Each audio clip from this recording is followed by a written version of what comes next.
I don't know when telling the truth in this country became so dangerous, but our politicians treat us like children. We're not children, and we're not subjects. We're rulers, and we want the truth.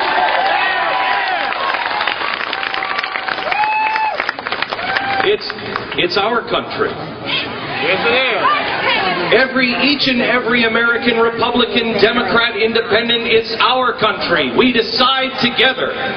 We decide together and we do it peacefully. And we live within the rules that we have all decided on. But everything is upside down right now. I want you to look each other in the eye. I want you to dig down deep inside. And I want you to say, the science is not settled. We will not sit down. We will not shut up. We will stand.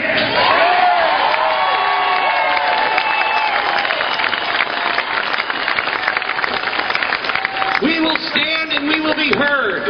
Because the problems in this country are massive. The debt is staggering. And for anybody who didn't get it, while we were saying it under George W. Bush, let us say it now. George W. Bush took us from $5 trillion in debt to $10 trillion over 8 years. In 1 year, we have gone from 10 to 12.2 and a projected deficit of $14.4 trillion by this time next year. Enough! They are projecting debt now of $25 trillion within 10 years, and that's if everything goes well. $25 trillion. Now that's not from Glenn Beck and Fox News. $25 trillion, $24.4 trillion is what is projected in the next 10 years from WhiteHouse.gov. That is only one set of books, so you understand. Unlike you and me, if we run our own business, we have to have one set of books. And we better keep every darn receipt because the IRS will come in and check, and it better be right. With the people in Washington, they don't live by those rules anymore. The people in Washington now can live by any rules they want. We have count them, four sets of books. The unfunded liabilities, without promising everybody and their brother health care, the unfunded liabilities are now $106 trillion. So you know what that means. That means each and every one of us and our children, no matter what tax bracket, no matter what you earn, every man, woman, and child in this country now owes almost $400,000 each. Here is the truth. The Republicans and the Democrats and all that have been in power for so long that have said debt doesn't matter have been lying. Amen. We cannot pay this debt back. We certainly should not be going in the direction we're going in. We must live within our means. We must change our lifestyle because our lifestyle is unsustainable.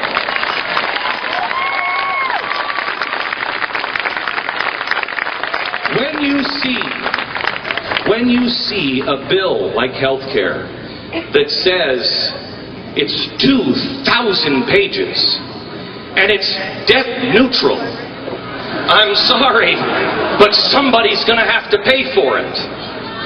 And that's why when you look at it on, Thursday, I had 3 pages of new taxes. You have taxes and excise taxes and new fees. This isn't about health care. This is about money, because we have been out of money for a very long time. And it is time to restore some sanity. I talk to people, and this is why I'm here, because I have to be able to look you in the eye and see your dedication. because they will treat you like children. They will tell you, if we tell people that this is unsustainable, if we tell people what's coming their way, they'll freak out. They'll be afraid. I believe the exact opposite. If you know the truth, you can prepare and you can help others to prepare.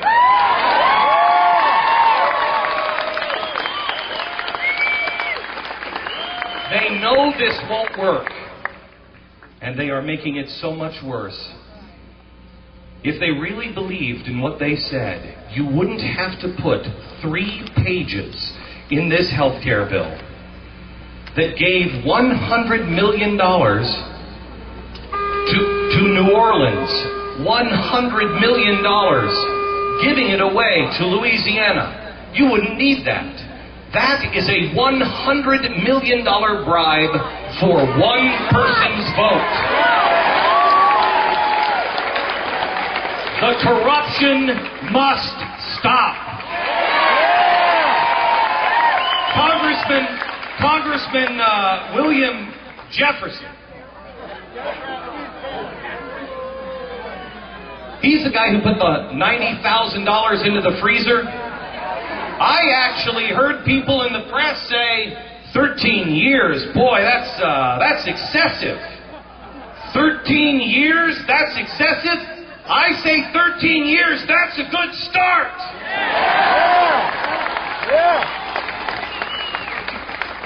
Because they're stealing not from us. They are stealing from our children. And Thomas Jefferson warned us, told us it would happen, and said that it's immoral for it to happen, and it is.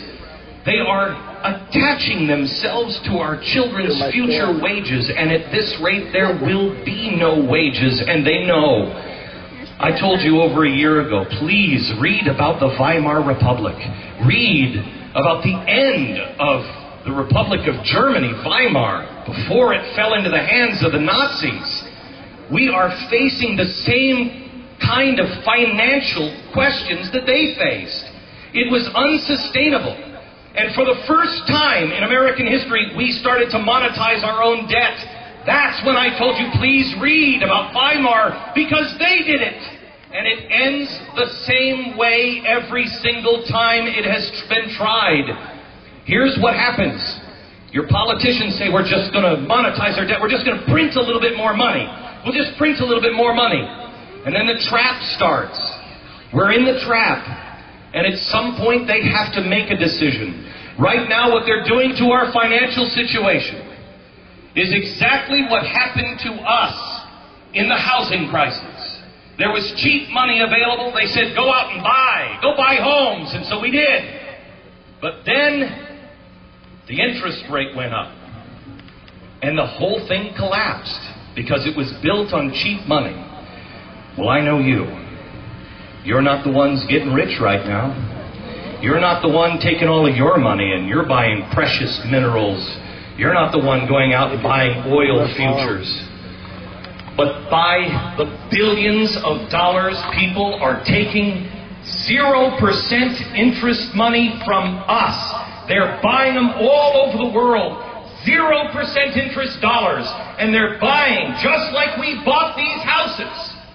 At some point, if you want to save the dollar, you are going to have to raise interest rates. And when they do, it is the final bubble. I called 3 years ago, I said they are building a money bubble. It has now been named by Nouriel Roubini. He's one of the best and brightest financial experts. He's the guy who called it from the beginning.